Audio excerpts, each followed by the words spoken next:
예, 안녕하십니까. 선재기입니다. 예, 오늘은 칸트 탄신 300주년을 맞이해서 자유기업원에서 그 칸트에 대해서 얘기를 했었는데, 예, 이 불멸의 철학자 칸트를 우리가 좀 해야 될 그런 필요가 좀 있다.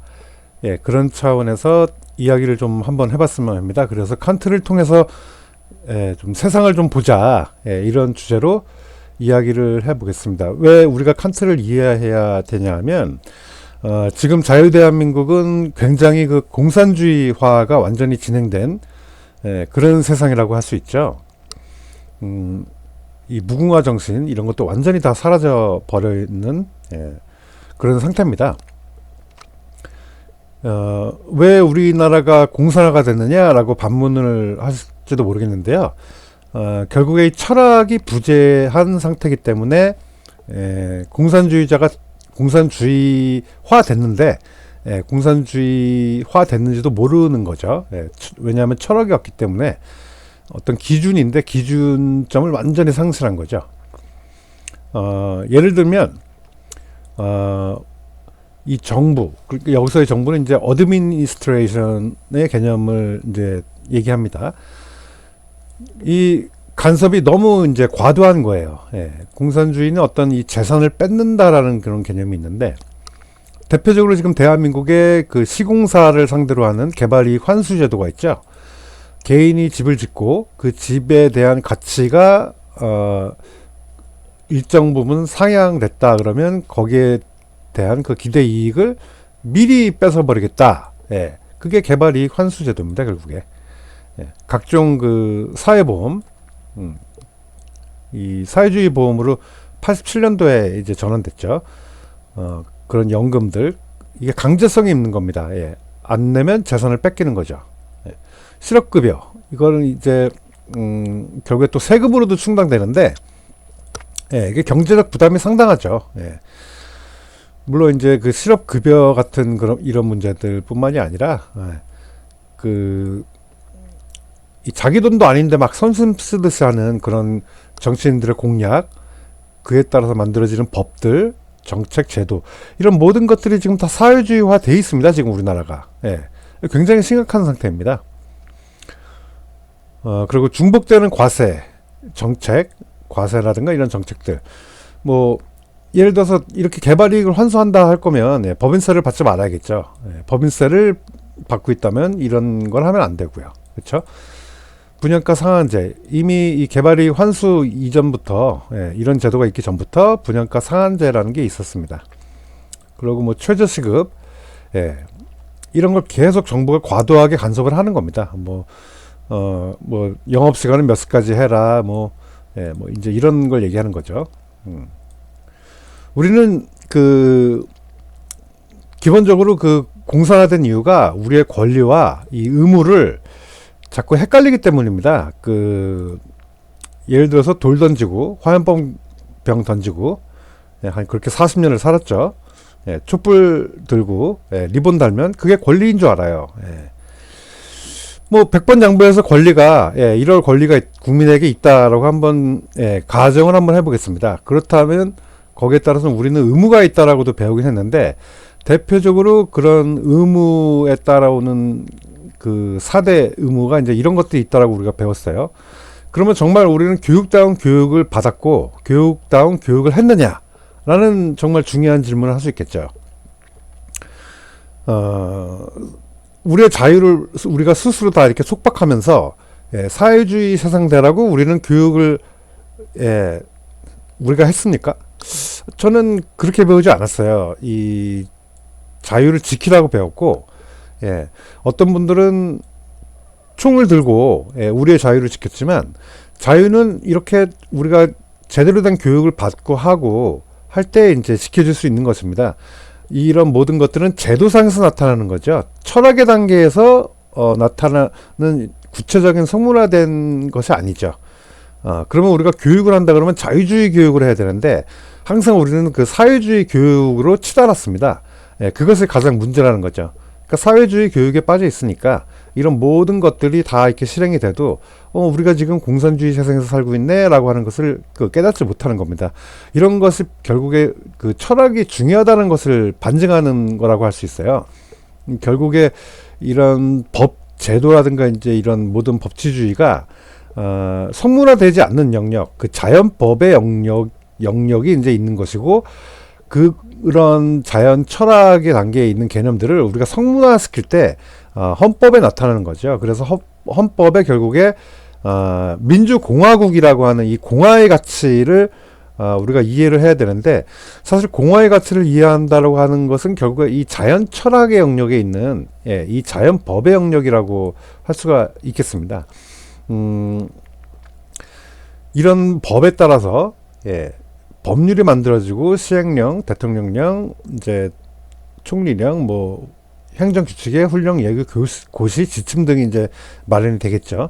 이것이 이제 각 지자체로 넘어가면 이제 자치법규라고 해서 지자체의 조례, 규칙 등이 이제 마련된다고 볼 수 있겠습니다. 이런 법적인 법을 바탕으로 이제 정책과 제도가 만들어진다고 볼 수 있겠죠. 그 정책과 제도는 결국에 이 자연 철학과 자연 법과 부합해야 됩니다. 우리가 가장 소중하다고 생각하는 그 자유의 가치를 제대로 알기 위해서라도 칸트를 이해해야 될 필요가 있다라고 이제 여겨지고 있는 것이죠. 저는 이 칸트를 위대한 자유 경제 철학자라고 저는 평가를 하고 있습니다. 우리가 익히 알고 있는 국부론의 애덤 스미스의 글, 그리고 실제로는 이제 애덤 스미스는 도덕감정론의 저자이기를 바랬는데, 자신의 국부론을 아주 졸졸하고 치부를 하신 분이 아이러니하게도 애덤 스미스 이분 본인이세요. 그런데 이 임마누엘 칸트는 그런 어떤 자유주의 사회에 대한 도덕적 근거를 더 확실하게 이제 마련해 주신 분이라고 할 수 있죠. 그러니까 자유경제 철학자라고 볼 수 있는 거예요. 그전에는 이제 그렇게 해석을 하지 않은 경우가 이제 많았다라고 하는데, 이후에 이제 그 얘기를 하겠습니다. 근데 아무튼 이렇게 위대한 철학자들, 그 이후에 이제 국부론의 버금간다라고 할 수 있는 자조론을 펼친 세멀 스마일스, 이쪽에 이렇게 놔야겠네요. 정말 국부론의 버금가는 그런 철학 체계를 이론화시킨 세멀 스마일스 자조론이죠. 우리 새마을운동의 근면 자조 협동에서 그 자조론을 말씀하신 분이 바로 이분이시죠. 그리고 같은 시대에 영국 빅토리아 시대에 이제 영국을 이끌었던 자유론과 자조론, 그 존 스튜어트 밀이죠. 그분의 이러한 자유 철학들이 자유 경제 철학으로 이제 꽃 피워지기까지는 이 미제스 박사님의 역량이 굉장히 중요했다라고 할 수 있죠. 우리가 만약에 미제스 박사님이 없었다면 아마 이 스미스를 우리가 이제 모르고 갈 수 있었던 거죠. 애덤 스미스를. 그리고 나서 정말 이 인류의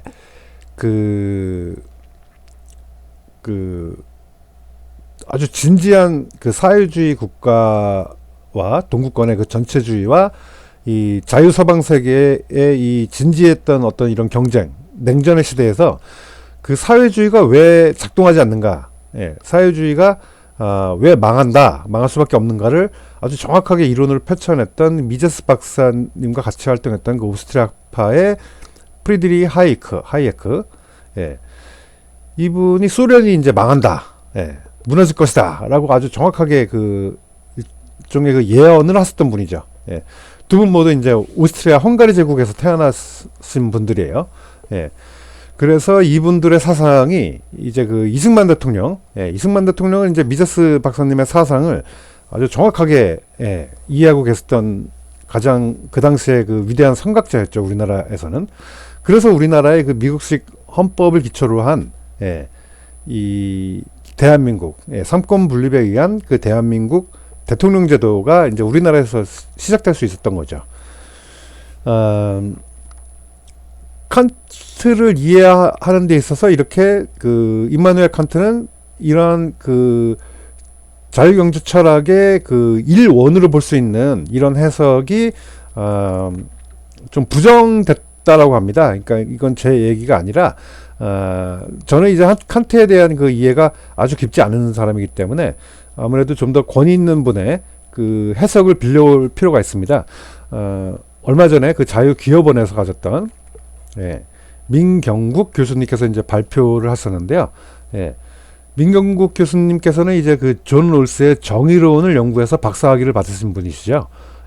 정말 대단하신 이런 철학자분들이 우리나라에는 사실 알고 보면 많습니다. 굉장히 많은데도 불구하고 이렇게 자꾸 공산주의 세상으로 이제 돼버리는 거죠.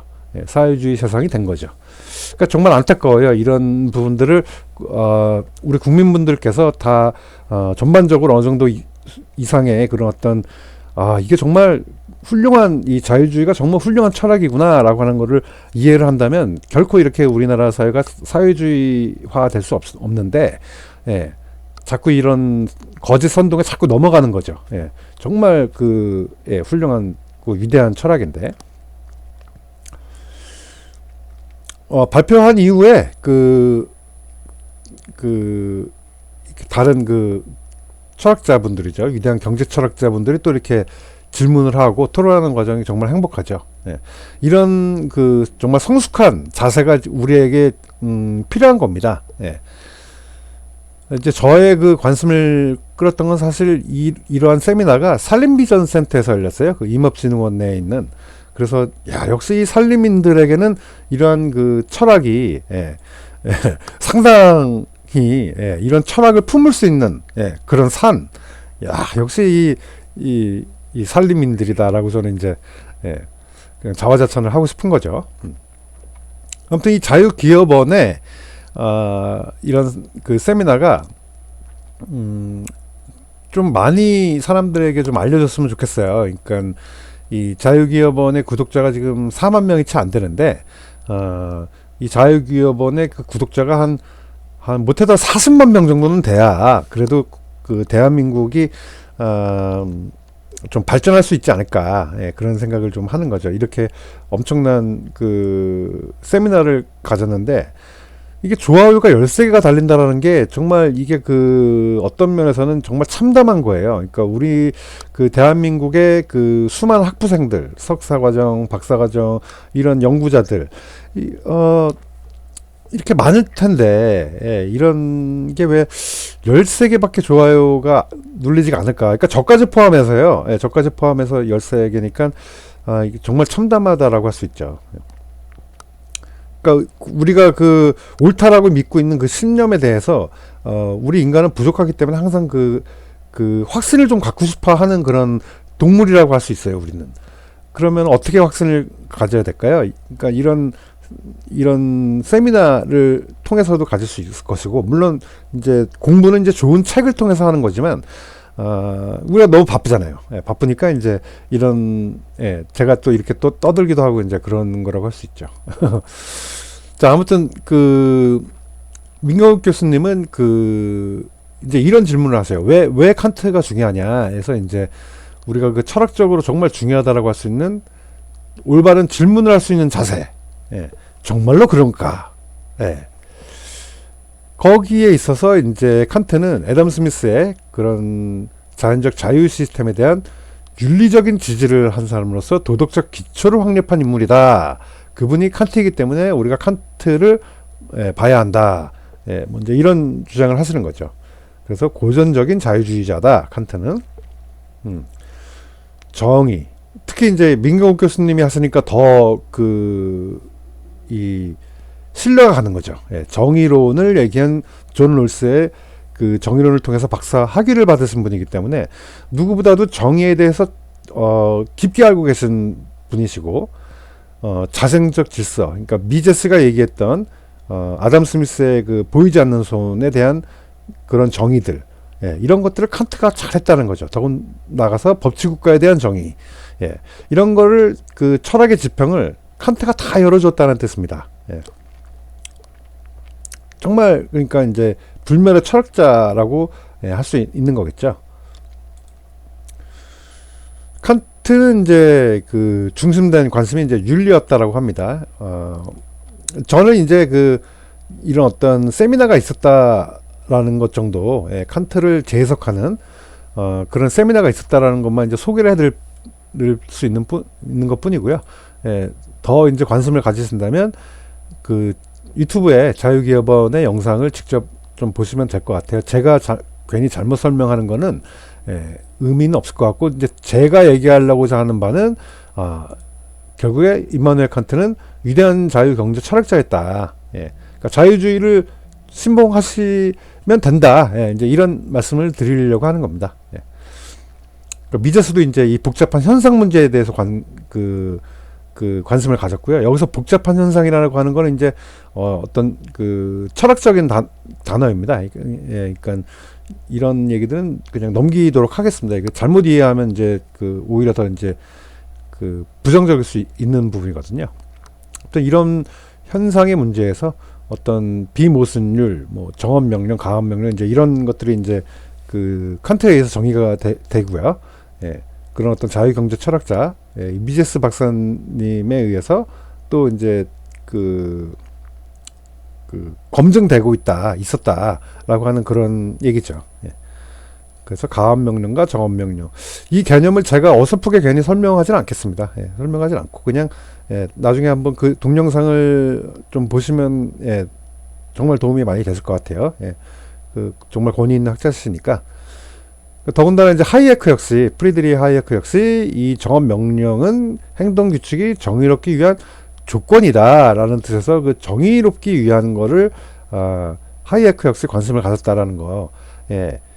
그러니까 이 칸트는 자유주의자였다라는 겁니다. 평등한 자유, 보편성의 의미. 이 두 개의 개념도 굉장히 그 어려운 개념이라고 할 수 있습니다. 잘못 이해하면 이제 부정적일 수 있으니까 여기서는 이제 패스를 하도록 하겠습니다. 제가 어설프게 설명하는 건 적절하진 않은 것 같아요. 그래서 이제 그렇다는 얘기고, 아무튼 이런 평등한 자유, 보편성의 의미, 보편적인 법의 개념을 이제 그 칸트가 잘 정리하고 있었다라는 그런 뜻이죠. 더군다나 이제 이 존엄성이 정말 그 어떻게 보면 그 예수님께서 말씀하신 내 이웃을 내 몸같이 사랑하라라고 하는 그런 정말 훌륭한 가르침과 같이 칸트 역시 다른 사람을 항상 수단만이 아니라 너 자신만큼 목적으로도 대하라라고 하는 정말 중요한 이 공식, 두 번째 공식, 존엄성의 공식, 이런 부분들을 잘 정리를 해놨다라는 겁니다.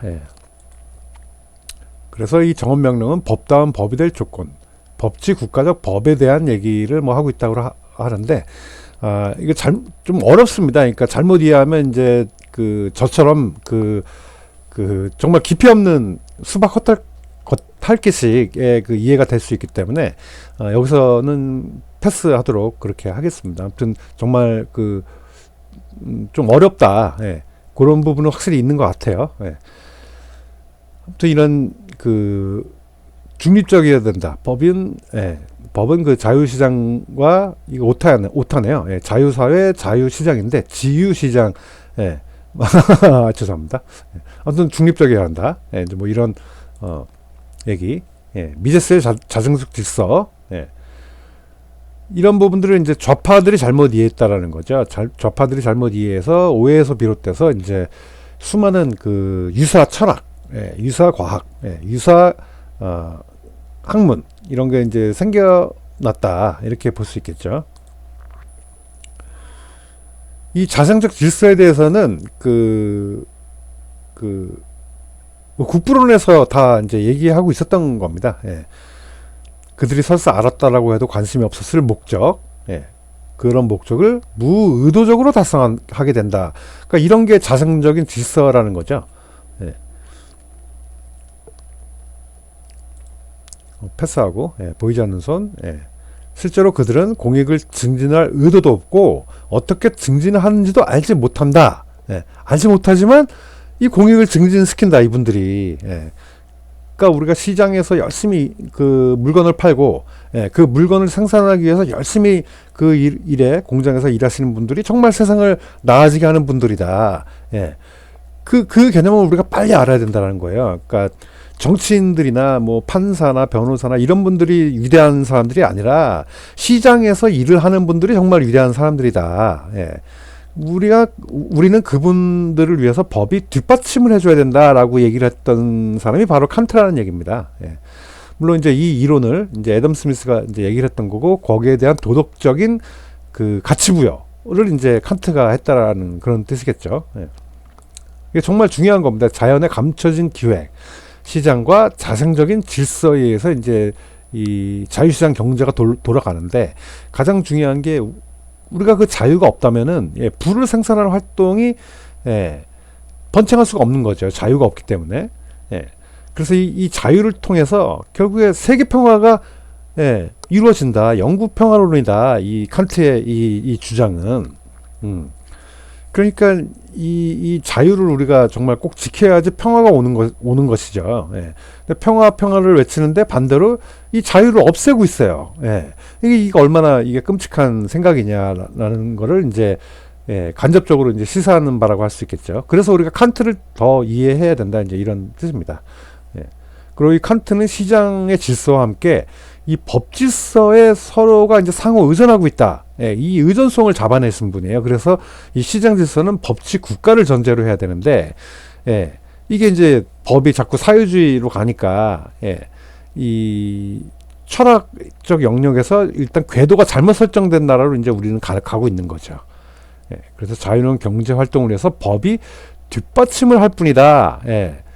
그런 뒷받침만 하면 시장은 자생적 질서로 보이지 않는 손을 통해서 스스로 문제를 해결한다라는 거예요. 법이 자꾸 뭘 이끌어 가려고 하지 말아라. 뒷받침만 하면 이게 스스로 문제가 해결되는데, 자꾸 이끌어 가려고 하니까 또 다른 모순을 자꾸 만들고, 또 다른 문제들을 계속 만들고, 그 문제들에 의해서 계속 돌고 도는 오류의 회로가 계속 돌고 돈다. 그런 식으로는 절대 나은 세상을 만들 수가 없다. 이 자유의 가치를 올바르게 이해하고서 그 시장 작동의 원리를 우리가 믿고, 거기에 따라야 된다. 그게 바로 그 자유주의고 칸트의 사상이고 이제 그렇다라는 겁니다. 법치국가와 국가의 관계에 대해서 분명히 이제 칸트가 이제 했다. 그래서 국가는 필수다. 무정부주의를 얘기한 게 아니에요, 칸트가. 법치국가의 중심과제는 시민권을 보호. 이 보편적 법규칙도 잘못 이해하면 정말 큰일 나는 개념이죠. 그런데 어쨌거나 필요한 경우에만 국가의 강제가 엄격하게 제한된 국가가 법치국가. 그러니까 이 강제를 막 하지 말라는 얘기입니다. 아무렇게나 강제를 뭐 손님은 5명만 받아라, 뭐 4명만 받아서 한 테이블에 앉아야 된다, 뭐 가운데 칸막이는 뭐 쳐라, 뭐 시급은 얼마를 줘라, 개발이익은 뺏어가겠다, 뭐 보험료 안 내면 통장 차압하겠다, 이런 모든 것들이 다 사회주의인데, 시민권을 보호해야지 시민권을 자꾸 침해하면 안 된다. 이제 이 얘기를 칸트가 했다라는 겁니다. 국가의 과제를 칸트가 그 당시 시대에도 분명하게 했다는 겁니다. 아주. 법치국가 국가의 관계에서 또 더군다나 이 온정주의를 국가가 선행 의무라고 이제 받아들이고, 그렇게 하면 안 된다는 겁니다. 그렇게 되면 독재가 된대요. 독재를 부른다. 이걸 칸트는 강력하게 부정했다라고 이제 해석을 하시는 거죠. 국민을 행복하게 만들려는 국가는 독재를 부른다. 행복의 원칙이 없기 때문에 국민들을 자꾸 행복하게 하려고 하지 말아라. 국가가 행복하게 하려면 국민들은 짜증이 난다. 이런 뜻입니다, 이게. 이게 어려운 얘기가 아니에요. 칸트가 자꾸 어렵다라고 하는데, 정말 쉽게, 우리가 칸트를 이해할 수 있다. 이런 뜻이죠. 칸트의 업적, 법치 국가의 역할과 한계를 분명하게 했다는 점. 언제? 거의 300년 전에. 그러니까 이 서구의 이 철학들이 얼마나 정말 뛰어난 겁니까? 그러니까 이런 걸 우리가 빨리 이해해야 되는데, 뭐 아직도 공자활 맹자활 하시는 거예요. 그러면서 자꾸 선악의 역사관으로 올바른 교육을 못 하고 있는 거죠. 그러면 안 되는데. 칸트는 이 도덕의 영역을 법이 침해하면 오히려 도덕이 타락하고 부정부패하고 개인의 존엄성도 파괴될 뿐만 아니라 이런 모든 이런 거에 반대한다. 경제민주화의 복지국가 이게 좀 개념이 이제 이 자유경제학적 용어이기 때문에 그 잘못 이해하면 또 오해를 할 수 있습니다. 자, 아무튼 이렇게 그 영역을 좀 그 정확하게 우리가 가져가야 될 필요가 있다. 그래서 법경제학, 뭐 법철학 이런 영역에서 이 자유의 개념을 더 제대로 이해해야 된다. 이제 이런 거죠. 그래서 그런 것들을 이제 칸트가 칸트 사상의 그런 어떤 힘으로써 우리가 이 난국을 좀 타개를 해나갈 수 있지 않겠느냐. 이렇게 보는 거죠. 이 철학 분야에 정말 조예가 깊은 사람들은 결국에 칸트로 갈 수밖에 없으니까. 불멸의 철학자니까. 그래서 이 자유와 존엄은 절대적인 것이다 우리에게. 그래서 상대적 가치를 의미하는 가격이었기 때문에 이걸 자꾸 가격을 매겨서 막 이제 하려고 하는 그런 시도 자체가 이게 오히려 더 그 타락한 세상, 부정부패 만연한 세상 이렇게 간다는 거죠. 자의적으로 자꾸 해석을 이제 하게 되니까. 자유사회 실현이 결국에 궁극적으로 칸트 사상의 힘이다. 그러니까 이 칸트를 정말 그 높게 평가 이제 하시는 거죠. 실제로 정말 그 이런 자유의 가치를 알아가는 거는 이 고통스럽고 어려운 과정인 것 같아요. 이 자유의 개념을 우리가 그 어느 정도 정말 그 깊이 있게 이해를 이제 하기까지 어떤 어려운 과정이 좀 있긴 있는 것 같아요. 그게 굉장히 또 철학적인 영역이고 그러니까. 근데 이 칸트는 어쨌거나 이 온정주의뿐만이 아니라 국가나 사회 건의에 예속하고 싶은 성향 이런 것도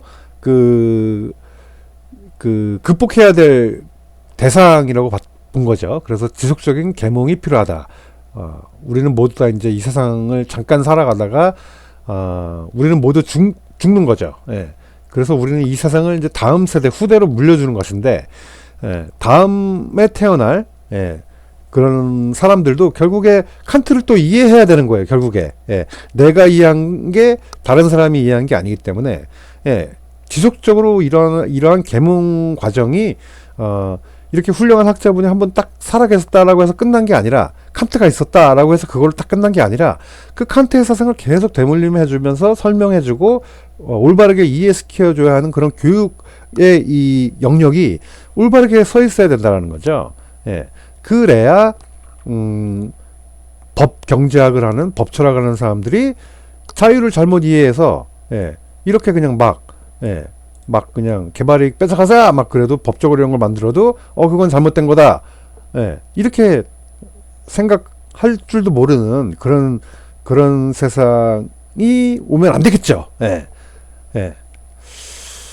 그래서 이 칸트를 중요하게 모시고 이렇게 정말 얘기를 하시면서 이렇게 정말 성숙하게 웃으면서도 얘기할 수 있고 이제 그런 거죠. 물론 이제 이 영상 보시면 이분들도 이제 핀트가 안 맞는 초점이 안 맞는 대화를 하기는 하고 계세요. 이 네 분 모두 조금씩은 그런 부분이 있고 실제로 이 영상에서 민경국 교수님께서는 이제 마지막에 내가 좀 억울하다. 내가 얘기한 그 부분을 조금 잘못 받아들이신 것 같다 하면서 약간 억울한 면도 있다. 이제 이렇게 이제 그 얘기를 하셨는데 아무튼 이런 성숙한 자세가 우리에게 정말 필요하지 않느냐. 그러니까 이분들만큼은 우리가 도달하지 못한다라고 하더라도 어떤 분명한 개념.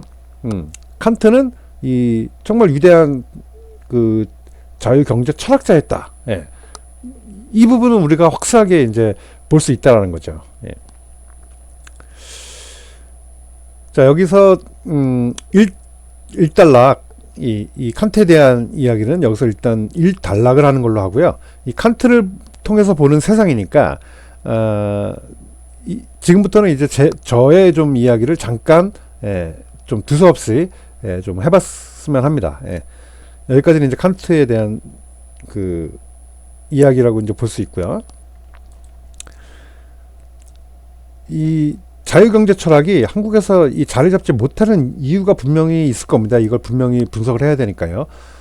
물론 이제 그 교육이 잘못된 거죠. 교육이 잘못돼서 그런 건데, 이 선악의 역사관, 그러니까 선악의 철학, 예. 그러니까 동양은 계속 이렇게 생각해 왔어요. 동양의 그 철학 사상은 인간은 선한가, 악한가, 그래서 성선론, 성악론, 뭐 이렇게 그 자꾸 방향을 자꾸 잘못 잡고 있는 거죠. 답이 안 나오는 답을 자꾸 찾으려고 하는 거죠. 그러다 보니까 선민 사상에 자꾸 이제 빠져 있는 거예요. 예. 그러니까 오류가 계속 반복됩니다. 자신을 선하다고 규정하고, 예. 그리고 혹은 이제 이 서양 쪽의 철학은 인간의 그 지성이 완전할 수 있다라고 이제 믿는 이런 오류에 자꾸 빠지는 거죠. 예. 그 누구도 예. 이렇게 될 수 있다라는 걸 증명하지 못해요. 예. 우리는 악하기도 하고 선하기도 합니다. 예. 인간은 선한가 악한가 둘 다예요. 예. 인간은. 예. 근데 우리는 자꾸 우리는 선한 민족인 것 마냥 자꾸 이렇게 오류에 빠지는 거죠. 그러니까 악한 사람은 처벌하려고 하고 단죄하려고 하는 거예요. 예. 알고 보면 본인들이 나쁜 사람인데, 예. 본인들 그 머리를 그냥 찍으면 되는데, 예. 본인들 머리 찍을 생각 안 하고 이제 남들 착한 사람들 머리 찍으려고 자꾸 하는 거예요. 예. 그러니까 사회주의, 공산주의로 빠지면 어떻게 됩니까? 이제 이런 오류에 빠지죠. 예. 그 스탈린, 레닌, 예. 마르크스 모두 다 이 형이 하는 거짓말이면 더 큰 거짓말일수록 좋다. 예, 이런 말 하고 있는 거예요. 예. 노동자 농민 실천 이론에 가서는 선동 이론 가서는 노동자를 위하는 척 막 뭐 약자를 위하는 척 막 이렇게 하지만 실천 이론의 이중 구조로 가서 공산주의 이론은 그런 노동자 농민 믿지 말아라. 농민 믿지 말아라. 왜? 농민은 땅을 기반으로 해야 살 수 있는 사람들인데 그 땅 내버려 두면 이 위험하다. 예. 그러니까 그 땅 뺏어라라고 하는 게 실천 이론에서 있는 거죠. 그러니까 거짓말 이론들을 처음에 아주 잘 깔고 가는 거죠. 이 정의 자체를 어떻게 정의를 제대로 못 내린 공산주의자들의 이 논리에 의해서 이렇게 자꾸 이 자유경제 철학에 설 자리가 없어지는 거죠. 네. 그러고 아까 얘기했던 이런 어떤 이 정말 중요하다라고 할 수 있는 이 페어런탈리즘에 빠지는 것도 마찬가지로 이 오류라고 할 수 있는 겁니다. 좌익이냐 우익이냐 그래서 나는 우익이다라는 편에 빠져서 지속적으로 이런 그 진영 논리에만 함몰되어 있는 거죠. 예. 예. 함몰된 그 진영 논리 여기에 빠지는 것도 굉장히 위험하다는 겁니다. 예.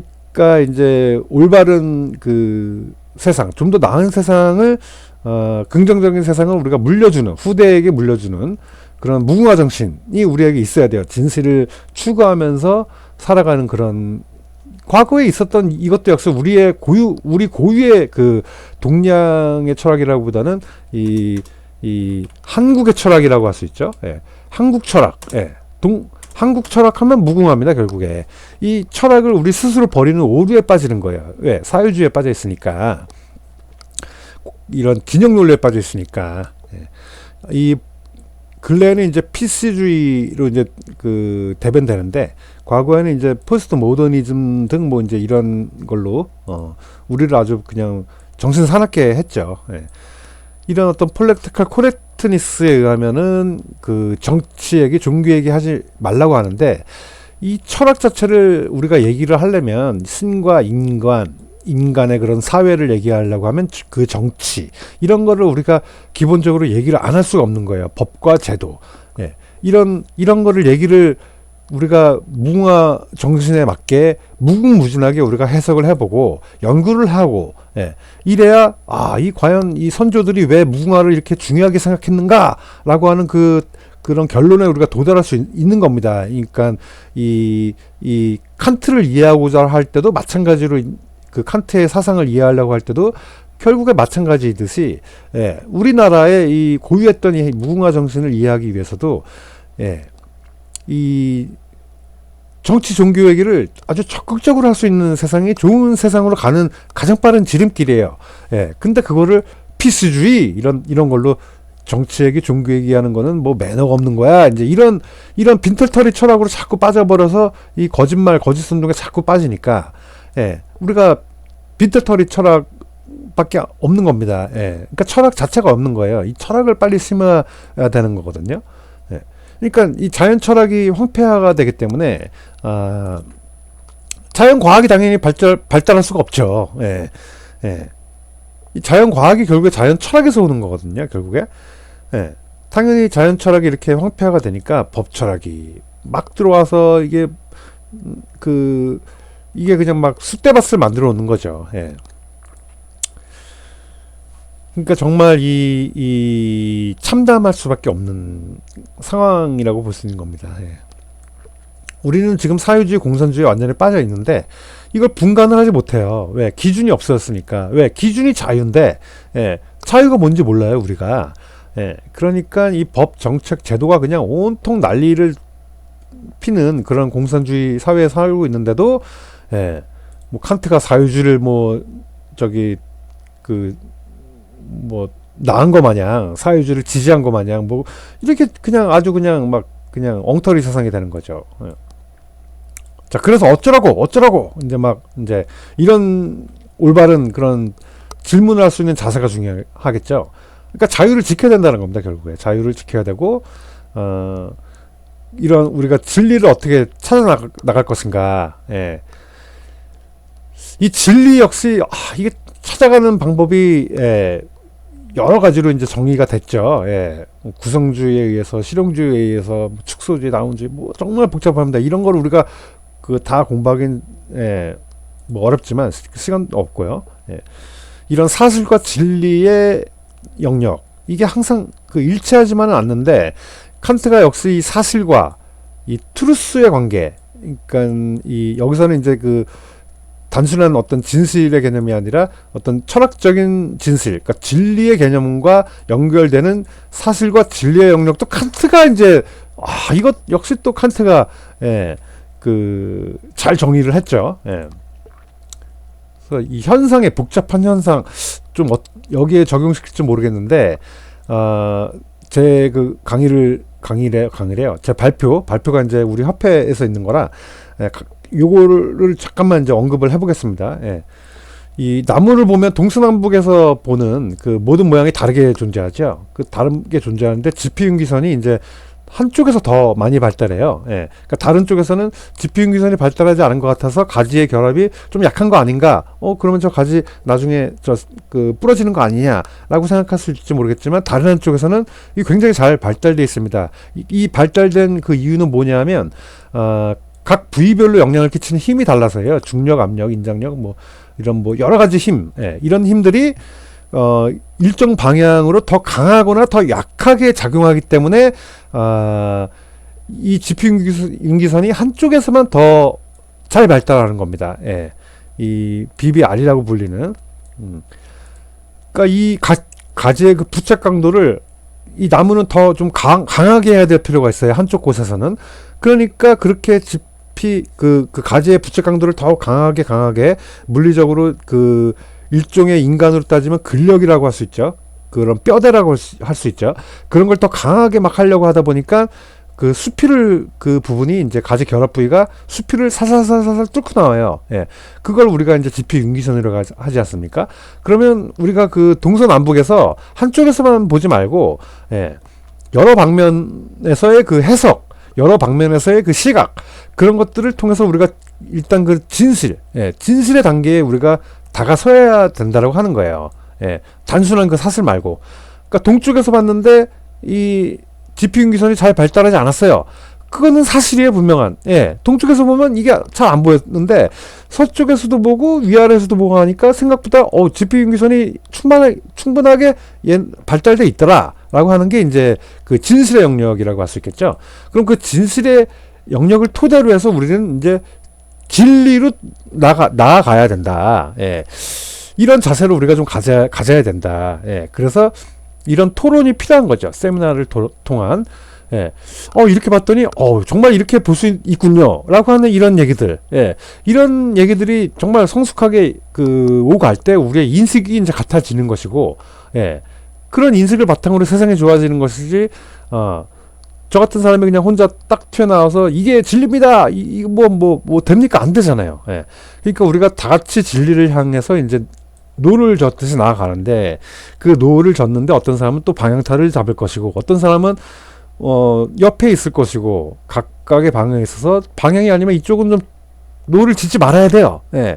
방향을 틀으려면 다 같이 노를 지으면 똑바로만 가는 거예요. 똑같은 힘으로 똑같은 방향으로만 그 노를 저으면. 예. 그러니까 우리가 진리를 향해서 갈 수 있게끔 우리가 이 정말 이 협동이 잘 돼야 된다. 근면자조 협동, 이 협동의 정신, 예. 이런 것들이 지금 다 사라져 있다. 지금 우리나라가. 예. 그러니까 그런 것들을 이제 우리가 빨리 시정을 해 나가야 될 필요가 있는 거겠죠. 자, 칸트를 얘기하면서 얘기를 또 안 할 수가 없는 부분이 있어요. 이 안중근 의사가 동명의 칸트였다? 이제 이런 해석이 우리나라에 이제 있죠. 그런데 이 안중근 의사께서 그 동양 평화론을 이 류순 감옥에 계실 때 미완의 작품으로 쓰신 거는 맞아요. 맞는데 이게 참 과연 그렇겠느냐. 정말 말도 안 되는 얘기죠. 그러니까 우리가 그 구한말을 좀 잘 이해해야 될 필요가 있는데 김옥균 선생이 있었죠. 여기 제가 한자를 몰라서 찾아봤더니 이게 역자더라고요. 역자. 대역, 부도, 옥균. 이게 균자였나 보더라고요. 그래서 대역, 부도한 옥균이다. 그래서 그 머리를 잘라서 이 양화진에 효수했던 거예요. 갑신정변 그 다음에 개화파들이 거의 뭐 면문지화를 당했는데 우리가 그 19세기, 20세기에서 21세기로 전환되는 이 과정은 그 구한말의 그 그레이트 게임, 그 세계의 그 국제 정치사를 좀 우리가 좀 이해해야 될 필요가 있습니다. 그 과정에서 국가가 살아남기 위해서는 이런 세상에서는 우리가 빨리 개화를 해서 우리의 철학부터 정말 깨어나는 이 계몽주의 사상, 그러니까 이런 어떤 자유주의에 대한 그 자유에 대한 가치를 우리가 빨리 이해하고 공화에 대한 가치를 이해해서 우리도 빨리 선진적인 국가가 돼야지만 우리가 다른 나라로부터 핍박을 받지 않겠구나 라고 하는 것을 이해하고 계셨던 이런 개화파 사상의 이 갑신정변을 그나마 과거에 우리 역사 선생님들께서는 갑신정변이 실패한 것을 두고 상당히 아쉬워하는 그런 말씀도 하실 수 있을 정도의 정말 높은 수준의 그 철학을 갖고 있었던 분들이 과거에 우리 그 선생님들이었죠. 그런데 이게 이 정신을 그러면 우리가 잘 본받아야 되는데 이게 참 안타까워요. 그러니까 이 안중근 선생님께서 1910년에 이제 1909년에 이제 하얼빈에서 이 이토 히로부미를 이제 암살을 하셨죠. 그리고 나서 1910년에 이제 그 한일 합방이 이제 됐는데 그 일본에서 이제 여기 위에 세 분, 위에 이 세 명은 그 메이지 유신의 그 3인방이라고 이제 평가를 받는 분들입니다. 이 위에 세 분. 근데 이 일본은 더 빨리 이 서구의 이 열강들의 그 개화된 이런 어떤 서구 문명을 빨리 받아들이기 위해서 철학적인 단계에서부터 굉장히 깊이 있게 이 서양의 이 사상을 이해하기 시작했어요. 그분이 대표적으로 그 후키자와 유키치라고 할 수 있죠.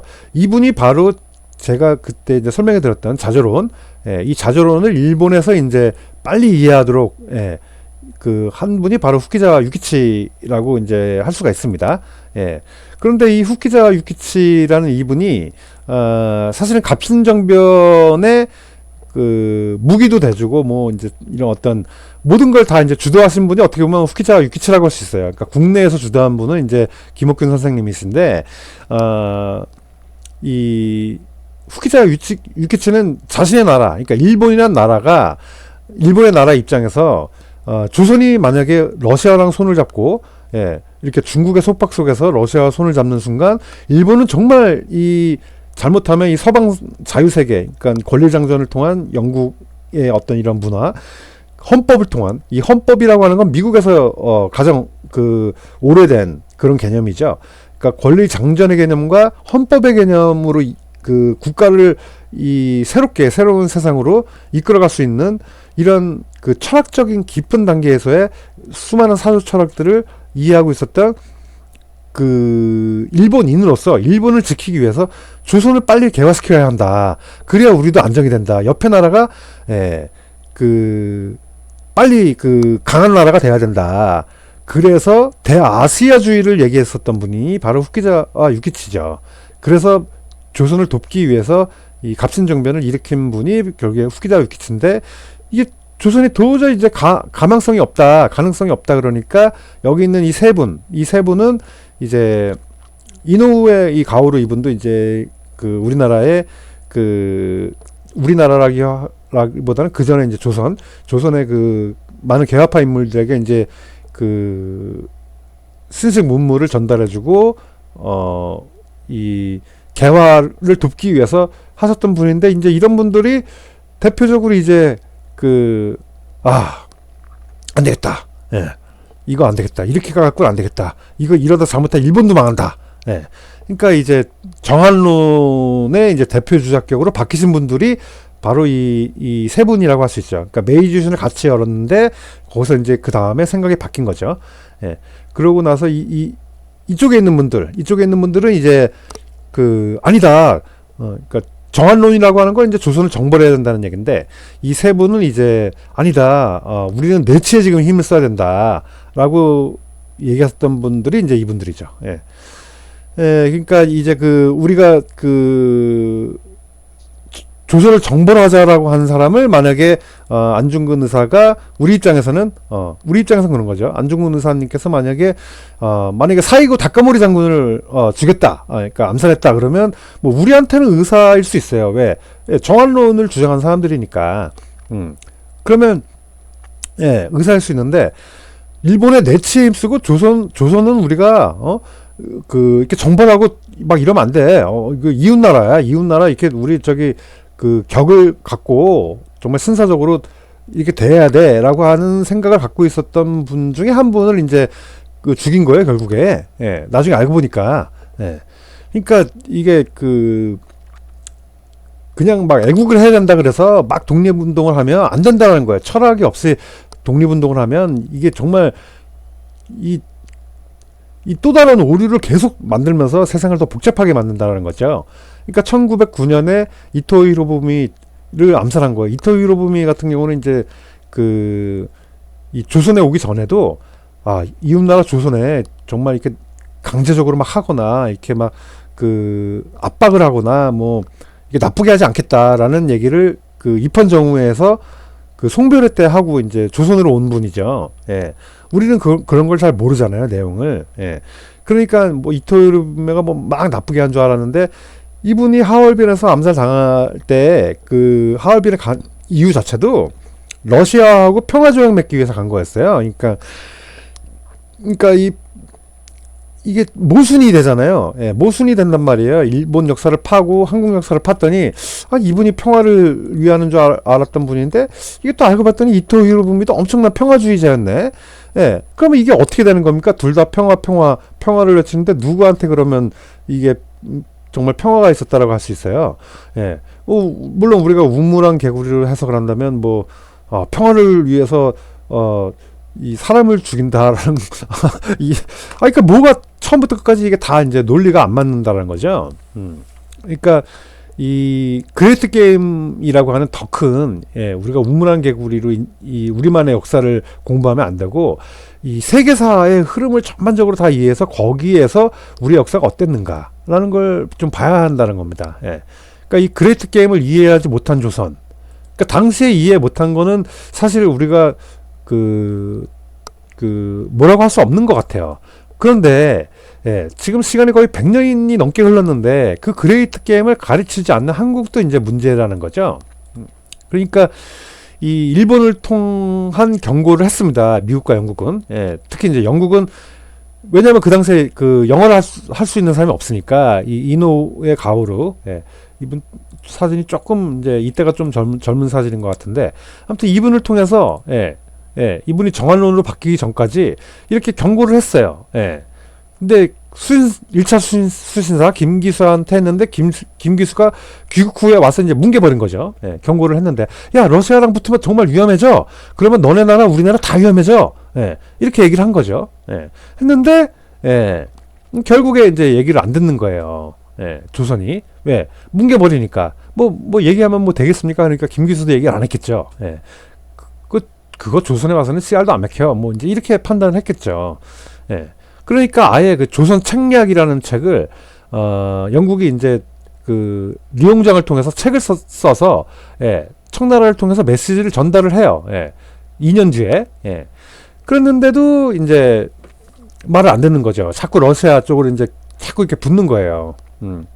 이 얘기는 이제 제 얘기가 아니라 예, 여기 소개해드릴 예, 김웅삼 기자님의 이제 그 자료예요. 이 자료가 이 자료가 예, 김웅삼 기자님의 이제 자료라고 볼 수 있고 이렇게 경고를 해줬는데 조선이 왜 그 경고 시그널을 조선을 위한 경고였어요. 그랬는데 이 경고 시그널을 왜 안 듣느냐라고 이제 봤더니 이 멜렌드로프라는 사람의 계략에 빠졌다. 이분은 이제 독일 사람이었는데 독일 외무성으로부터 러시아라는 곰을 동아시아 쪽으로 좀 유인해라. 예, 그래야 독일이 커나가니까 러시아 세력이 독일로 와서 독일을 쑥대밭 맞는다고 생각해 보세요. 예, 그러면 독일이 클 수가 없잖아요. 예, 그러니까 이 독일 입장에서는 러시아를 다른 쪽으로 이제 유도할 필요가 있는 거죠. 그러니까 이 멜렌도르프 독일인 그 간첩이었다고 나중에 다 밝혀졌다 그러더라고요. 그러니까 이런 간첩말을 듣고서 예, 러시아로 이제 간 거죠. 예. 이 아간파천 대표적으로 이제 그렇습니다. 예. 우리 역사가 정말 막 엉터리라고 하는 게 뭐냐면 이 강화도 조약을 맺기 전에 이제 운요 사건이 있었는데 우리가 배우고는 이 운요 사건도 알고 보면 부산항 사건이지 운요 사건이 아니에요. 예. 운요 사건은 그냥 그 물 받으러 그 일본인들이 왔는데 그때 당시에는 이제 그 미리 그 전에 있었던 그런 일종의 규약이라고 할 수 있을까요? 그런 내용 때문에 그 물은 그냥 대주는 거예요. 그리고 물 받으면 이제 각종 교역선들이나 이런 애들은 중간중간에 물 떨어지면 이제 사람들이 죽기 때문에 그런 물은 그 공급지에서 이제 그 공급해 주는 걸로 그 현지에서 이제 이동 과정에 있는 국가가 물을 주는 나라 그런 나라랑 이제 교육을 하고 이제 뭐 이제 이런 개념인데 일본 애들도 이렇게 살짝 왔다가 예, 그냥 막 예, 정말 그 푸대접 받고 이제 그 나갔던 그런 사건이죠. 예. 아무튼 뭐 이렇게 교육이 그냥 역사 교육이 그냥 다 엉터리, 막 엉터리입니다. 그래서 이 조선은 이제 그 병자호란 이후에 그 청나라에게 예, 이 명나라에 사대하던 걸 다시 이제 청나라에게 또 사대하는 그런 나라가 이제 되고 나서 이 신의 박해가 이제 이루어지고 병인 박해, 병인 양요 이때 이제 그런 어떤 서양에 대한 배척, 그러니까 위정 척사 운동이 정말 본격적으로 일어나는 그런 시기였고 그 당시에 참 이 유럽도 참 웃기는 나라지만 그 아편 팔아먹겠다고 예, 막 이렇게 오랜 기간 동안 아편 전쟁이 계속될 때 일본에서 가만히 보니까 야 이거 안 되겠거든요. 이 대아시아가 딱 뭉쳐갖고 이 서양에 대항을 하든가 어떤 힘을 합치든가 뭐 이렇게 해야 되겠다 싶으니까 이런 체제로 좀 힘들 것 같으니까 다시 그 일본의 그 덴노, 그러니까 천황을 중심으로 한 쇼군 막부 체제, 그러니까 도쿠가와 이에야스 그 도쿠가 막부를 끝내고 막부 체제를 끝내고 다시 그 천황 중심의 나라로 강력한 국가로 한번 가보자라고 하는 그런 메이지 유신을 통해서 빨리 근대화의 그 흐름으로 이제 찾아갔죠. 그러니까 얼마 차이가 안 나요, 사실. 우리나라 같은 경우도 이제 고종의 보빙사 이게 뭐 단어에 좀 물론 뭐 이견이 좀 있는데 아무튼 이 보빙사를 1883년에 보내서 그 서구화된 그런 문명을 배우러 오겠다라고 했었는데 이게 철학의 단계에서는 아니었던 거예요. 그러니까 겉에 문물만 배우려고 했지 이 문물이 그냥 동양 철학, 어설픈 동양 철학 갖고 이렇게 막 하려고 했던 거예요. 진짜 동양 철학이 있었다 그러면 또 모르겠는데 그냥 집권을 위한 그런 가짜 철학만 하고 있으면서 예, 서양의 문물을 배우려고 했던 거죠. 그러니까 이게 얼마 차이가 안 나요. 이 서양에서 이 동양으로 이렇게 왔던 게. 참 이 문제가 이 조선은 물론 지난 그 관점에서 얘기를 하는 것은 좀 문제가 있어요. 그러니까 제가 말하는 건 이 조선은 그레이트 게임을 이해할 수 없다라는 그런 어떤 특성을 이해를 해야 돼요. 해야 되지만 지금의 한국인들이 지금의 한국인들마저 그걸 이해 못하는 게 그게 말이 되냐? 저는 그렇다고 보지 않아요. 그러니까 우리가 조미수호 통성조약, 조미수호 통성조약을 맺고 있었는데 그냥 막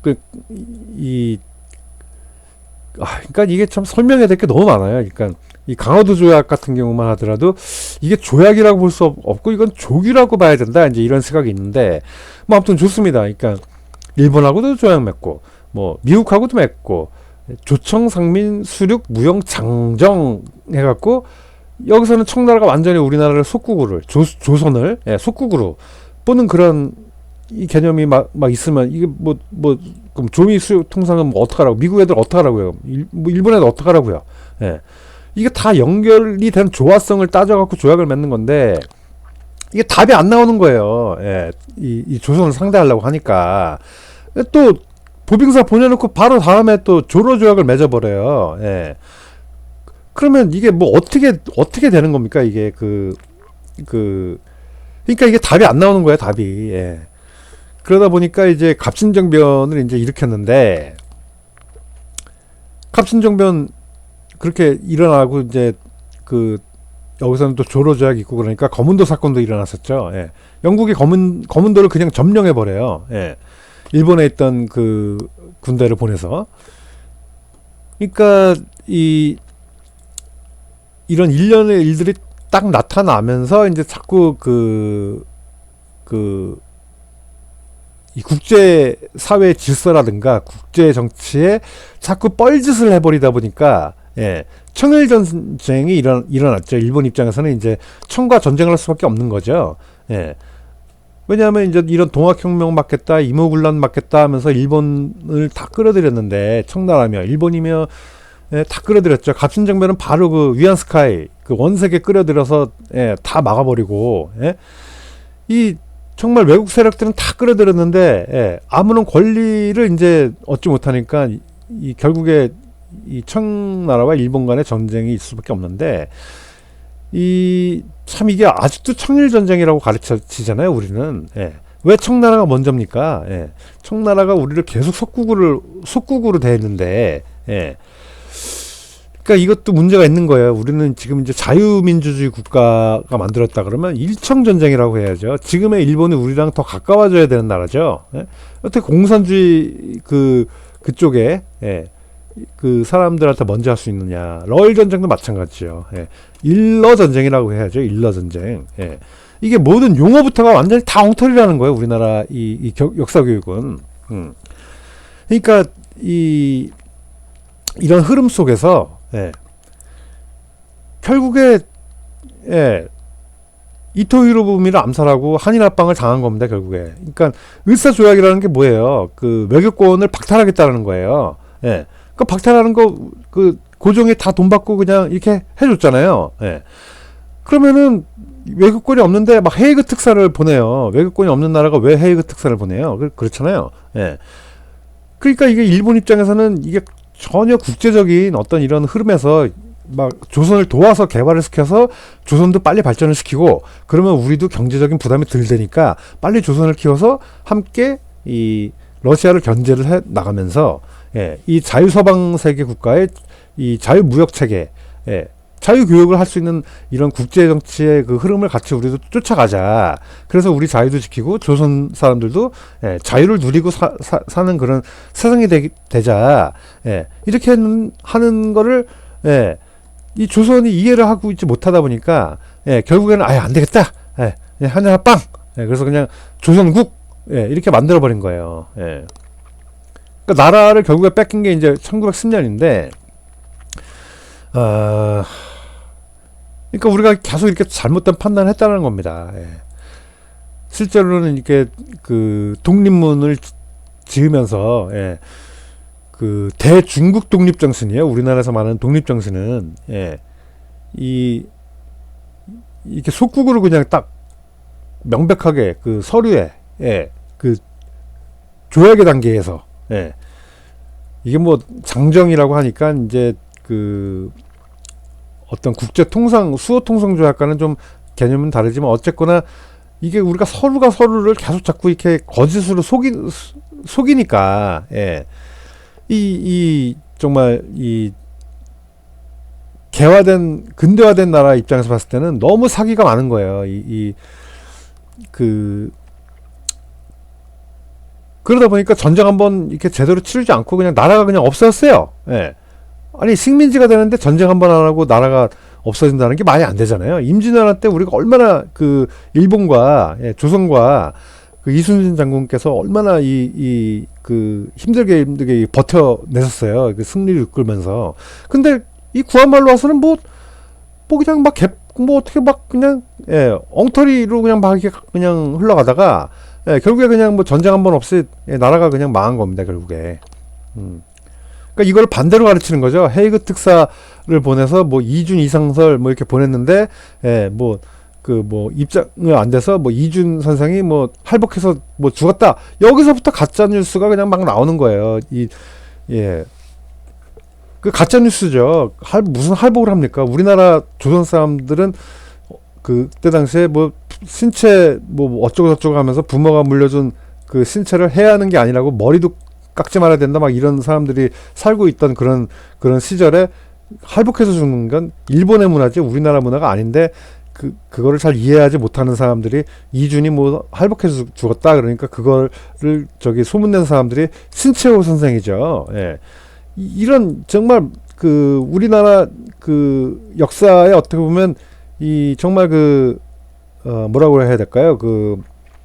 수치라고 할 수 있는 이런 일들을 이게 반대로 정말 되게 좋은 것 마냥, 예, 이렇게 거짓으로 가르치는, 예, 정말 좋은 것 마냥 막 이렇게 가르쳐요. 예, 이렇게 좋은 거는 제가 약간 좀 이렇게 가보게요. 감신정변, 조미수 통상조약, 예, 이렇게 좋은 거는 제가 파란색으로 이렇게 칠했는데 헤이그 특사가 그런 민족적인 정신을 막 이렇게 고취하고 우리는 독립하려고 하는 의지가 있었다라 그러는데 아니 한일합방도 되지 않았는데 독립 이게 뭔 말입니까 이게 그러면 예? 이거 헤이그 특사 러시아가 불러서 간 거 아니에요. 러시아 속임수에 꿰매 빠져갖고 러시아가 일본을 엿먹이려고 했던 거에 속아갖고 쫓아가갖고 쫄래쫄래 가갖고 가짜뉴스를 조선 사람들한테 퍼뜨리면서 이준 선생이 할복 자살했다 막 이게 무슨 이게 어딜 봐서 좋다라고 할 수 있는 거예요. 이거 완전히 사기죠. 사기. 이거 완전 암흑의 시대죠. 암흑의 시대. 예, 암흑의 역사죠. 이토 히로부미를 암살한 것도 이 암흑의 역사로 더 빨리 가게 한 거죠. 예.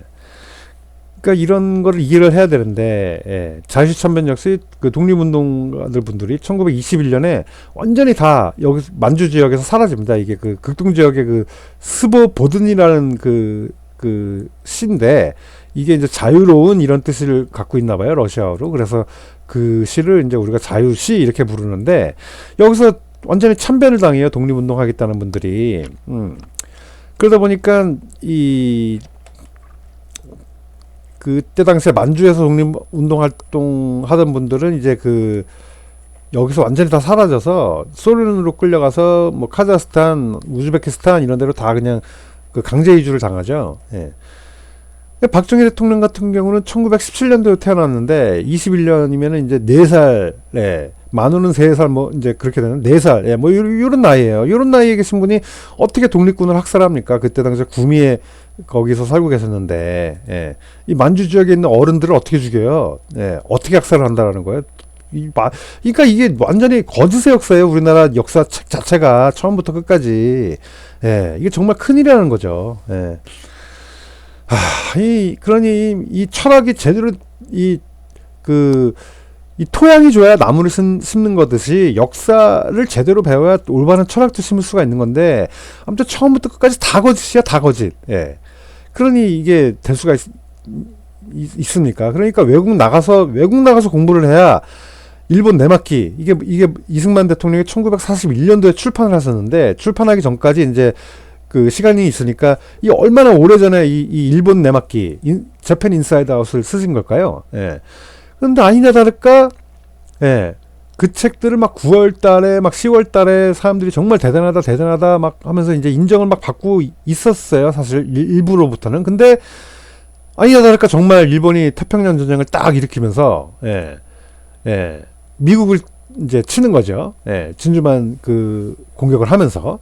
예, 그러면서 이제 결국에 일본이 버르장머리가 이제 그 미국한테 이제 딱 꺾이면서, 예, 청일 전쟁, 러일 전쟁 막 다 이기면서 승승장구했지만 이제 꺾이면서 이제 우리나라는 다시 그 45년 8월 15일에 해방이 되는 거죠. 이 해방된 원인도 뭐 나가사키, 히로시마에 핵 떨겨서 뭐 이제 뭐 그 일본에서 이제 뭐 그 항복했다라 그러는데, 실질적으로 더 중요한 거는 이제 러시아, 그때 당시에 이제 소련이, 예, 그때 당시에 이제 그 볼셰비키 혁명 다 끝나고, 예, 이제 그 스탈린이 이제 그 실권자 완전한 이제 그 왕권을 잡은 거죠. 그냥 그 정도 되면 뭐 스탈린이 뭐 주석입니까? 그냥 왕이지. 그 공산주의 세상에선.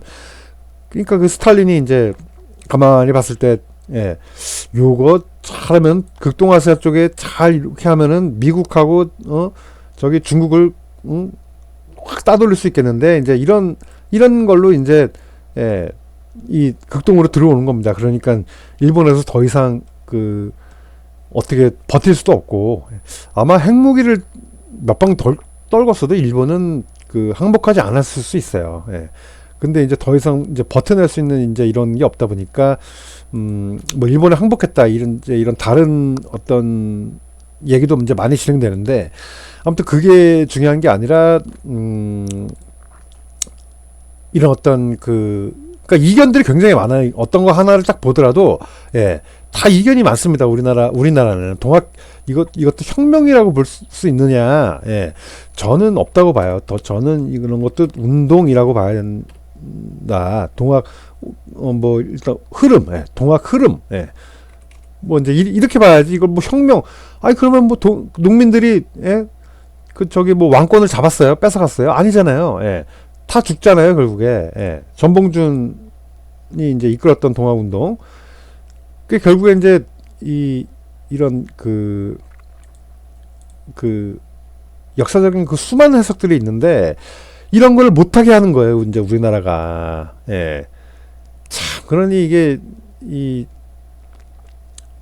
본인들이 얘기한 민주화는 딱 이제 법으로 딱 정해졌어요. 이제 특별법 딱 그러면서, 예. 해석을 다르게 하지 말아라. 이제 이렇게 되는 거예요, 결국에. 그럼 그게 공산주의 되는 거예요, 완전히. 예. 큰일이죠. 아무튼 이 고종의 생각, 예. 그 신미양요 때, 예, 이런 얘기를 했다고 해요. 이제 중용 이 강독을 끊는 다음에, 그때 영의정 김병학이 이제 미국의 선박이 자꾸 이렇게 나오는데, 교육을 요구하는 것 같다. 예. 이런 소식을 접하자 이제 고종은 아주 단호한 태도로 말했다는 거죠. 예. 이들은 해적과 다름없다. 만약 한 번이라도 교육하게 된다면 사악이 불길처럼 일어나 공자의 도가 폐지될 것이다. 예. 그러니까 이게 참 이 사람들이 착각에 사는 거예요. 공자의 도는 조선이 폐지시켰죠. 예. 숭실을 통해서. 예. 자기의 자식을 노비로 만드는 게 어떻게 공자의 도가 될 수가 있습니까? 예? 자기의 자식을 노비로 만들어요. 말도 그 말장난이지. 그냥 노예예요, 노예. 말 그대로. 그렇죠? 그러면 이게 공자의 도를 누가 폐지를 했는데, 예? 이 무슨 말을 하는 겁니까 도대체? 자기들 정권 잡겠다고 이시조선이, 예? 여기서는 이제 고종은 이제 민비 거의 정권으로 이제 넘어간 거죠, 어떻게 보면. 예. 대원군을 그냥 납치해버리고. 그 신미양요가 언제예요? 1871년 먼저 일어났는데, 아니 교역을 하지 않겠다는 사람들이 왜 그러면 통상조약을 맺어요? 아니 뭐 하나 맞는 것도 없잖아요, 그렇죠? 예. 그러니까 이 척합의를 세워서 오랑캐와 끝까지 싸울 것을 다짐을 했는데, 아니 그러면은 그렇게 저기 싸울 거면, 예? 이 조선 책략을, 예, 80년도에 전달이 됐는데, 그럼 저기 러시아 조심하라는 얘기인데, 러시아는 그러면 왜, 예? 이렇게 저기 조로 조약 맺고, 예? 아간파천하고 왜 러시아 공사관으로 가고 그러냐는 거죠. 이 사람들은 오랑캐가 아니에요? 예? 그렇잖아요. 이런 시그널을 훨씬 더 먼저 줬는데, 예. 그러니까 이게 두서가 없는 거죠. 예. 이모군란 후에 동도서기. 그러니까 동양의 도덕, 윤리, 질서는 유지한 채 신물문으로 물문만 이제 받아들이려고 했다라는 이런 움직임이 이제 그 역사학계의 어떤 객관적인 평가인데 동도서기라는 개념으로 안 된다는 거죠. 이게 철학이라고 하는 게 이렇게 이게 단순한 게 아니라는 겁니다. 이게 우리의 자유를 지키기 위해서는 이런 법치를 토대로 그 다음에 제도가 나타나는데 그 제도에 따라서 이제 문물이 만들어지는 것 뿐이죠. 예. 그러면 문물은 정말 하위에 있는 개념인데 그 하위에 있는 것만 쏙 빼달고 담겠다? 이래갖고는 철학이 절대 이 과학을 발전시킬 수 없는 거고 과학을 발전시키지 못하면 문명도 발달할 수가 없는 거예요. 근데 자꾸 이 신문문만 받기, 예. 이게 얼마나 위선적인 이 태도이냐, 예. 이거를 알았어야 된다는 거죠. 이 민영익 선생 같은 경우도 사실 굉장히 부정적인 평가를 받는 분인데 이런 분들조차도 보빙사를 다녀와서 귀국 후에 이런 얘기를 하죠. 나는 암흑의 세계에서 태어나서 광명의 세계로 갔다가 다시 암흑의 세계로 들어왔다. 그러니까 이런 분들조차도, 예, 정말 욕 많이 먹은, 당시에도 욕을 많이 먹었고 지금도 욕을 많이 먹는 그런 분이지만 이런 분들조차도 조선이 암흑이다, 미국이 정말 광명이었다, 예? 이걸 아시는 거예요, 이분도. 예. 더 이상 무슨 말을 필요로 하겠습니까? 민영익 선생 같은 경우도 이 민비의 조카였는데도, 예, 결국에 이런 얘기 하지 않습니까? 미국을 갔다 와서는. 예. 그러니 정말 말 당한 겁니다. 그러면 이게 어떻다는 겁니까? 정말 이 그레이트 게임을 당시에 이 국제정치를 모르던 그때 조선은 그렇다고 치고, 예. 이걸 지금의 이 민주공화국이라고 하는 공화국 체계의 지금 한국에서, 대통령제도 국가인 이 한국에서 이거를 이해 못하고서 철학을 이해 못하고 그 당시에도 이렇게 훌륭하신 분들이 있었는데, 예? 그렇게 간다라는 게 이게 말이 안 된다는 거죠. 특히 이 김옥균 선생, 이 양화진의 그 효수가 된 이 김옥균 선생, 박영우 선생, 서강범 선생, 그리고 서재필 박사, 예. 여기 홍영숙 선생 같은 것도 이 보빙사, 여기 홍영숙 선생 있죠. 예, 민영익, 그리고 이분은 서강범, 그리고 유길준, 또 이분 대단하신 분이죠. 유길준 선생. 여기 끝에 있는 분이 뭐 변수 선생이라고 한다는데 글쎄 잘 모르겠어요, 저 정확하게. 근데 아무튼 이렇게 대단한 분들이 미국을 가서 이제 보고 왔는데 이 부정적인 평가를 받고 계신 이 민영익 선생조차도 이 조선이 얼마나 암흑인지 알고 계셨다는 거예요. 그러니 빨리 깨어나야 한다라고 하는 이 독립협회의 이 위대한 이런 정신을 가졌던 남궁 선생, 예. 그리고 이 서재필 선생의 제자라고 할 수 있었던 이승만 대통령, 예. 이상재 선생, 이런 분들의 이 대중국 독립 정신, 예. 그러니까 조선의 그 세자 책봉을 앞으로는 중국한테 허락받지 않고 우리가 직접 하겠다라고 하는 이런 대한 제국의 이런 정신으로 우리가 나아가자라고 했던 이런 갑신정변, 이런 정말 훌륭한 독립협회, 그리고 어떻게 보면 우리 분야에서는 이 무궁화 정신, 이게 후대에게 계속 물려져 내려가는 정말 이 피고 지고 또 피는 이런 무궁화 정신, 예. 이런 정신들을, 예, 우리가 빨리 다시 우리의 마음속에 철학으로 심어야 하는데 이게 토양 자체가 지금 다 사회주의에 빠져 있으니 그게 정의인 줄 알고 있으니, 예? 이게 나라가 이게 발전할 수가 없다. 이제 이런 얘기를 하고 싶은 거죠. 윤치호 선생 같은 경우 이제 이게 우리나라 얘기할 게 너무 많으니까 이제 좀 그런데 막 대표적인 친일파다 막 이렇게 지금 매도 당하고 있는 거죠. 그러니까 이게 철학이 정말 중요하다. 예. 이 독립 정신을 우리가 빨리 깨달아야 된다라고 하는 얘기죠. 시간이 조금 더 남았으니까 얘기를 더 이어가 볼게요. 예.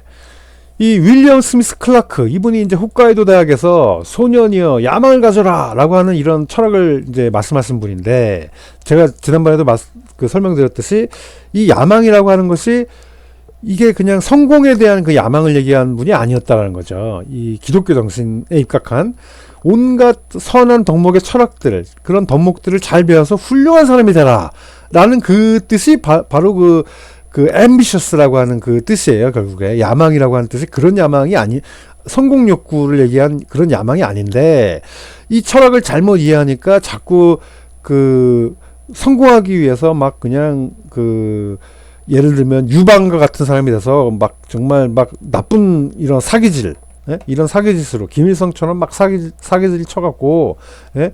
그렇게 성공하면 막 되는 것 마냥 이렇게 세상을 막 살아간다는 건 문제가 있다라는 거죠. 이런 뜻으로 말씀하신 게 아니거든요. 이 boys be ambitious라는 개념이. 그러니까 이분한테 배웠던 우쯔무라 간조, 바로 홋카이도 대학의 제자죠. 이분께서 하신 이 어마어마한 이 말씀을 토대로 이제 현식유 박사님께서 그래 나는 이막을 연구하는 사람이 돼야 되겠구나 라고 이 사명을 딱 이해하셔서 예, 미군정이 딱 되자마자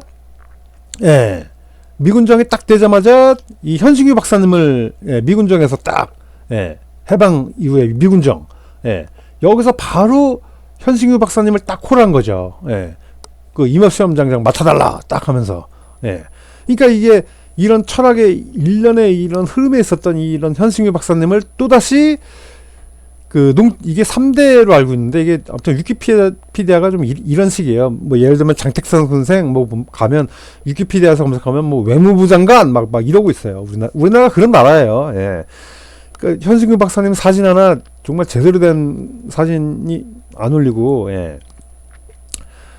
근데 아무튼 이 박정희 대통령의 그러니까 이승만 그 대통령조차도 이 임업시험장이라든가 이런 데에 이제 현수교 박사님을 기용을 못 했었어요. 이쪽 자연과학 쪽에 대한 이해가 좀 부족했었던 거죠, 어떻게 보면.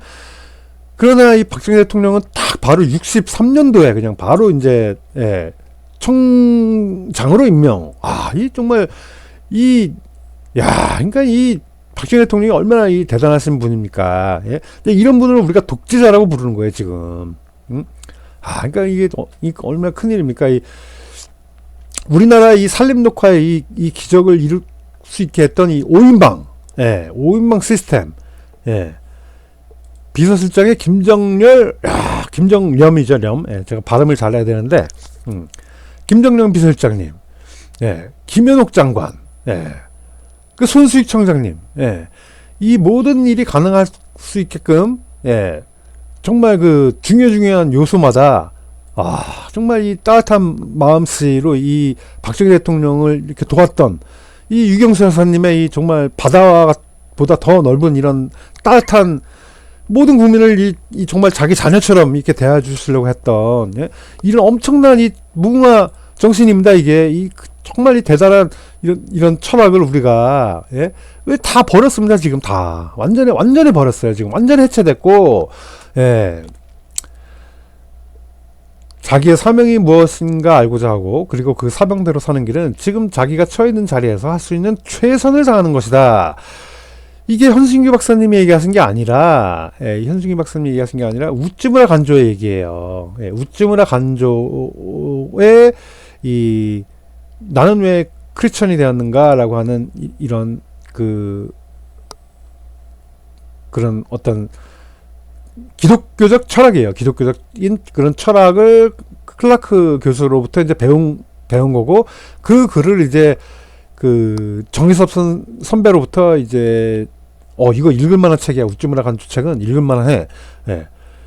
이걸 그 당시에 고등학생들이 이 철학을 접했다라는 겁니다. 당시에 고등학생 그 농림 고등학교의 학생들이 지금은 대학을 나와도요 이런 거를 모른다라는 거예요. 이런 거를.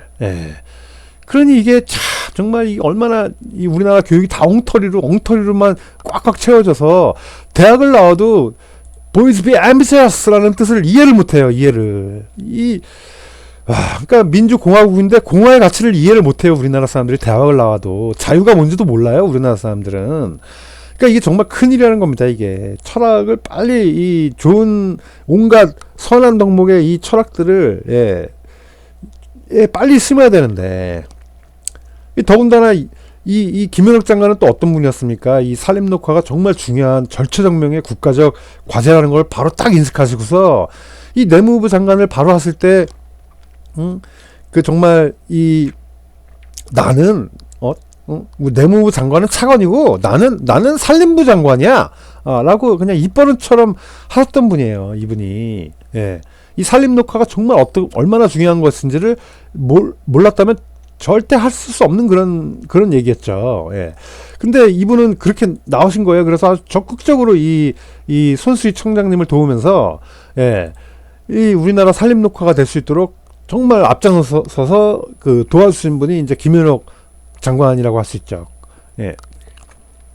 그리고 이 손수익 청장님 같은 경우는 바로 야 이게 나무를 심으려고 그냥 막 대들려고 하면 안 돼. 이거 일단 철학적 단계에서 철학적 단계에서 접근을 해야 돼. 라고 하는 이 헌법보다 더 높은 단계에서로부터 이 제도, 그러니까 이 산림 녹화라고 하는 이런 어떤 목표가 이 법적인 거를 바탕으로 쫙 녹아내려서 결국에 제도로 이제 우리에게 나타나는 건데, 철학적으로 다가서야 된다라는 거를 누구보다 잘 이해하고 있었던 분이 바로 이 손수익 청장님이라고 할 수 있는 거죠. 역대 정말 가장 훌륭한 청장님이라고 해도 과언이 없는. 그러니까 이런 정말 이 위대한 이런 철학들이 우리 지금 나라에 지금 눈을 씻고 봐도 지금 찾아볼 수가 없다. 새마을 정신의 그 근면 자조 협동의 정신, 이게 정말 다 사라져 있다. 그런 말씀을 드리는 거죠. 사랑이란 이해를 의미하고 이해를 하고자 하는 사람들은 공부를 할 것이다. 라고 하는 우리 그 수목병리학자 알렉스 사이고 박사님. 사실 이건 굉장한 겁니다. 이게 정말 사랑의 정의에 대해 우리가 합의할 수 있다는 것은 이거 정말 엄청난 철학이자 이 기적이에요. 이 사랑을 다 각자가 다르게 정의하거든요. 이거는 우리 분야의 정말 자긍심이며 자부심인데, 칸트가 불멸의 철학자라고 한다 그러면은 이 사이고 박사님은 더 위대한 거예요. 왜? 칸트는 정언명령과 가언명령 등으로 이 아둔한 우리를 굉장히 헷갈리게 좀 만든 면이 좀 있어요. 근데 사이고는 이 사이고 박사님은 정말 이게 인류가 합의할 수 있는 분명하고 명확한 정의를 내렸어요. 사랑이란 이해를 의미해요. 이해를 하고자 하는 사람들은 공부를 할 거예요. 와, 이건 정말 박수를 우리가 칠 수밖에 없는 위대한 이 식물 분야, 이 수목 분야, 이 정말 엄청난 산림 분야의 철학이라는 겁니다, 이게. 이게 얼마나 중요한 건지 우리가 빨리 알아야 돼요. 현신규 박사님 같은 경우는 어떻습니까? 정말 이 산림 부국론을 얘기하시면서 이 나라가 어떻게 하면 부강해질 수 있고, 이 부강함을 바탕으로 얼마나 많은 이 철학을 꽃필 수 있는가 라고 얘기하신 분이 바로 이 현신규 박사님이에요. 금과 은을 주고 철학을 주는 게 나무이죠. 철학을 주는 게 나무다. 와, 이거 정말 이게 완전히 압권입니다. 압권. 이건 정말 제가 언급했던 이 국부론의 아담 스미스건, 이 자조론의 이 세뮤얼 스마일스건, 이게 다 울고 갈 얘기예요. 울고 갈 얘기. 이게 정말 미제스 박사님 같은 분들이 딱 와도, 현신구 박사님 이런 분들 다 와도 현신구 박사님한테 안 돼요. 칸트도 안 돼. 정말이에요. 정말 이 현신구 박사님께서 하신 이 말 한마디가 이게 무슨 의미를 갖는지 안다면은, 와, 이분은 정말 이 자연과학자인데, 이 현사시, 이 현사시를 만들어낸 리키테다 소나무를 개량한 이런 엄청난 자연과학자가 이 인목육종학의 정말 대가였던 이런 분께서 어떻게 금과 은을 비유해서 나무가 철학을 준다고 할 수 있는가. 와, 이게 정말 이게 엄청난 거거든요. 이게 너무 제가 흥분하니까 좀 죄송한데, 이게 신격화하는 사람도 있다라고 이제 제가 얘기를 들었는데 정말 있더라고요. 누군가 이러고 봤더니 고재형 칼럼니스트, 고재형의 참한 역사 칼럼 해서 이제 이렇게 글을 쓰신 분이 정말 있더라고요. 근데 우리 그 산림 분야에 계신 분은 아닌 것 같은데, 아무튼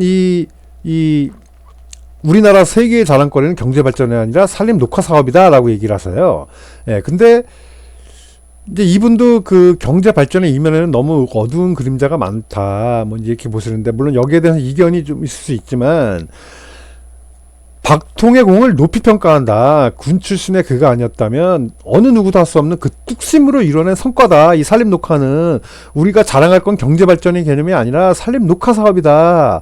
예, 나 때문에 나도 어렸을 때 이런 거 많이 했는데 나 때문에 이렇게 산이 푸르게 녹화되었으니까 산에 가면 나한테 잊지 말고 고맙다고 카카오톡으로 전화해달라. 258, 야, 257831236. 아주 재밌는 분이세요. 예. 꼭 이렇게 알면 여기로 좀 전화해주세요. 예. 근데 아무튼, 이게 그, 박정희 대통령을 너무 신격화하는 거에 가려서, 예? 가려서, 물론 훌륭한 일을 하는 분이지만, 그런 분을, 이렇게 박정희 대통령을 너무 신격화하는 거에 밀려갖고, 예. 우리가 이 현승규 박사님을 모르는 거는, 예.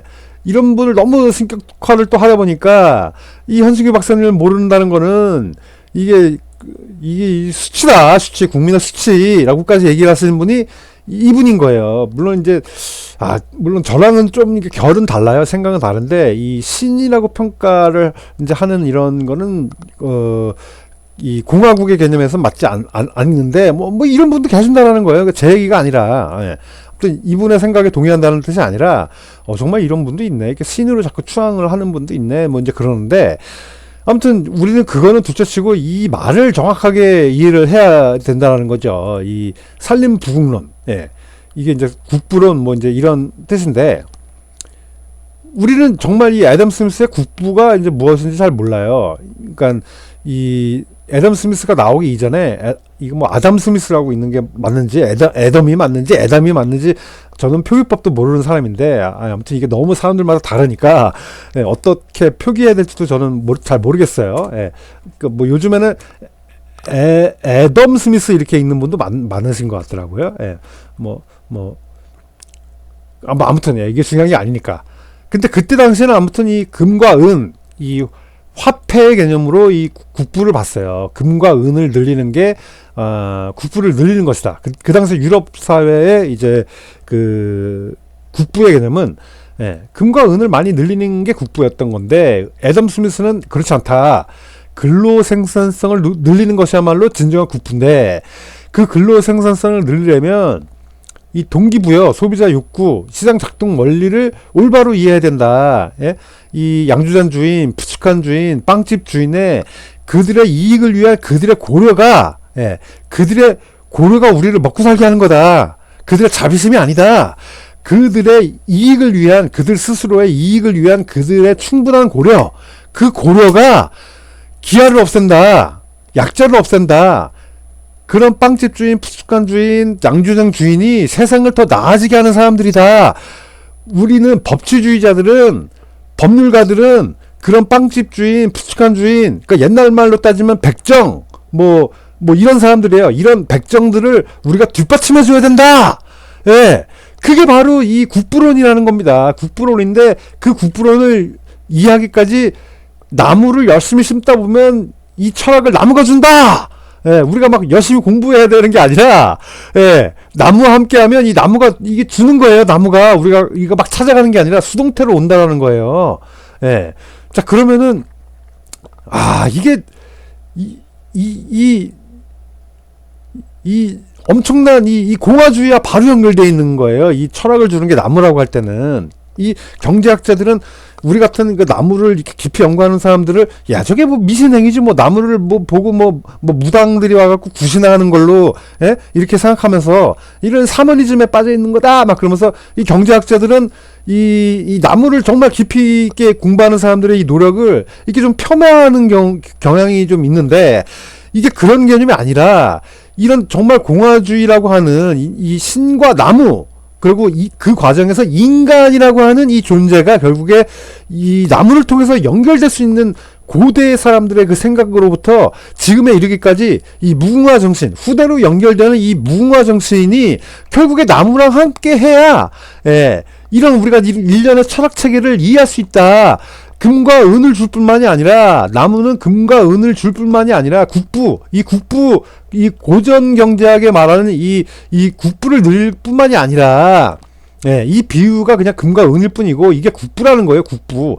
이 부강한 나라가 되기 위한 이 과정은 이 나무를 그 심어서 산림 녹화를 해서 이 수문학적으로 관리가 되는 정말 이 강과 바다 내천으로 연결되는 이 수문학, 그래서 정말 도시다운 도시가 만들 수 있는 이런 바탕을 만들어주는 그런 산림 녹화 사업, 예, 사방 사업, 치수 사업에 있는 것뿐만이 아니라 철학을 주는 나무,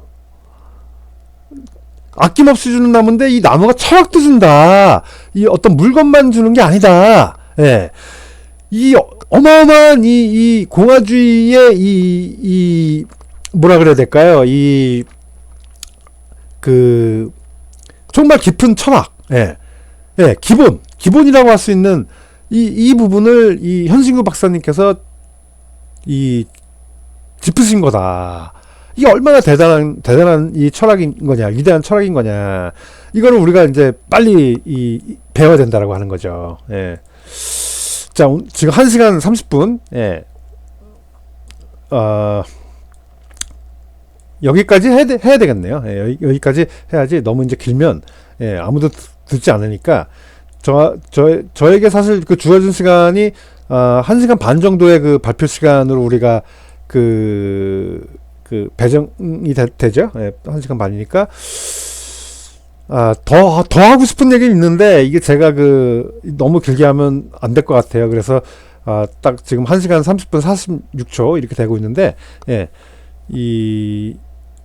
마지막에 이 현신구 박사님께서 심으셨던, 예, 요거는 리기테라 소나무가 아닌 것 같은데, 어떻게 이 사진이 예, 제가 잘못 봤네. 현사시인 줄 알고 스크랩을 했다가, 예, 현사시로 마무리를 할까 했는데, 예, 이게 리기테라 소나무인지, 아무튼 이것도 현신구 박사님 하신 얘기가 아니라 여기 우쭈무라 간조가 한 얘기인데, 어떻게 하다 보니까 이게, 예, 이렇게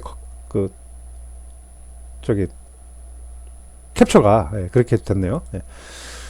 자, 아무튼 오늘은 우리가